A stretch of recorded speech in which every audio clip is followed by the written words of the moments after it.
So today's prompt is a finance one. So the prompt we're using today is write a plain English summary of my balance sheet for non-financial staff.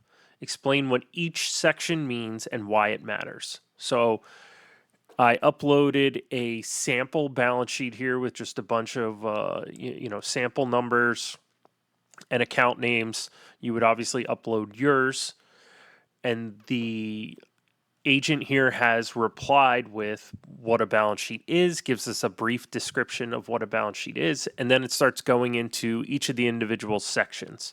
So it reviews, what assets are, so cash, accounts receivable, kind of gives a short description of, money ready to use, money customers owe us. So very plain English description of the accounts.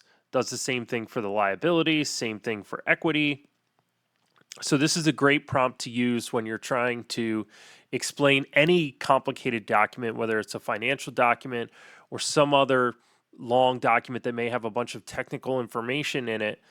This is a great prompt to use to simplify those documents, to explain it to the staff or maybe even company leadership in more plain English so that they can understand.